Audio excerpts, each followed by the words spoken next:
बीच में उन्होंने 4-5 बार ऐसा करने की कोशिश की भी है। अरे भाई, ये तो बड़ा इंटरेस्टिंग सवाल आपने पूछा है। जरा मेरा जवाब लंबा हो जाएगा, लेकिन देश के लिए मुझे बताना पड़ेगा। बताइए। आप कांग्रेस का इतिहास देख लीजिए। 90 के दशक से ये मांग उठी है देश में। समाज का एक बहुत बड़ा तबका है जिसको लगता था कि हमारे लिए कुछ होना चाहिए, उसके लिए आंदोलन हुए हैं।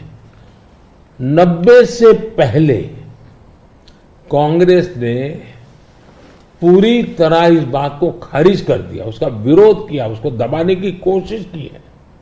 यानी 90 के पहले का उनका दशक है।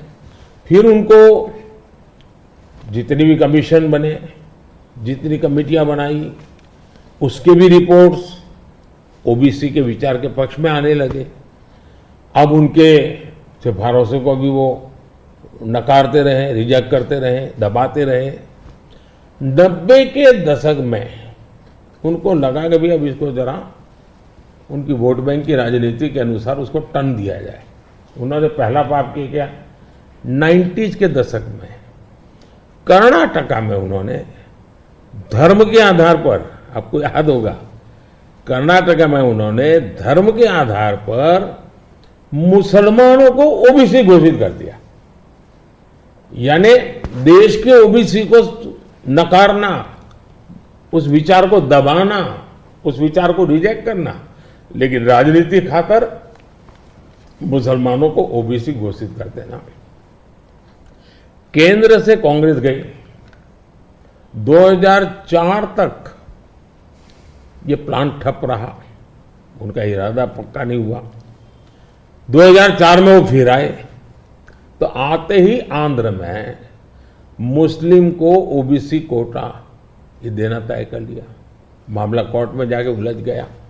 अब ओबीसी के 27% जो आरक्षण में मिला हुआ है, भारत के संसद ने दिया है, संविधान के मूलभूत भावना के प्रकाश में दिया है। 27% शहद लगाने की उन्होंने तैयारी कर दी, डाका डालने की कोशिश की। 2006 में नेशनल डेवलपमेंट काउंसिल की मीटिंग हुई थी, एनडीसी की। मनमोहन जी के बयान पर बहुत बड़ा हंगामा हो गया। 2 साल कांग्रेस पूरी चुप रही। 2009 के घोषणा पत्र में फिर से इसका जिक्र किया। 2011 में कैबिनेट नोट है इसका। 2011 के कैबिनेट नोट में ओबीसी के 27% हिस्सा डाका डाल करके उसमें से मुसलमानों को दे देना उन्होंने तय किया जी। 2012 यूपी चुनाव में भी उन्होंने इसकी एक असफल कोशिश की, फायदा नहीं हुआ। 2012 आंध्र हाईकोर्ट ने इसको रिजेक्ट कर दिया, रद्द कर दिया, कानूनी जजमेंट आ गया। एससी में गए, सुप्रीम कोर्ट में गए, वहां भी उनको कोई रिलीफ नहीं मिला। 2014 के घोषणा पत्र में भी धर्म के आधार पर आरक्षण की बात कही है, जबकि हिंदुस्तान का संविधान जब बना तब तो कोई आरएसएस वाले, बीजेपी वाले संविधान सभा में नहीं थे। बाबा साहब आम्बेडकर जैसे लोग बैठे थे, पंडित नेहरू जैसे बैठे थे, सरदार वल्लभ भाई बैठे थे, देश के कई महापुरुष बैठे थे। उन सब ने लंबे चिंतन के बाद तय किया था कि भारत जैसे देश में धर्म के आधार पर आरक्षण नहीं दिया जा सकता। 2024 के चुनाव में आप देख रहे हैं उनका मैनिफेस्टो, और मैंने कहा इस पर पूरी तरह मुस्लिम लीग की छाप है। यानी मुस्लिम लीगी नीतियां उन्होंने अपना शुरू किया।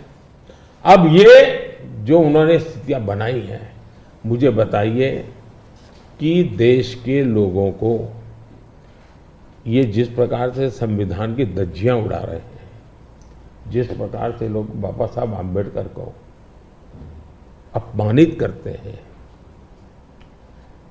एससी एसटी के आरक्षण पर भी खतरा, तलवार लटका देते हैं, ओबीसी का तो जीना मुश्किल कर देंगे। क्या मुझे देश की जनता को प्रशिक्षित करना चाहिए कि नहीं करना चाहिए?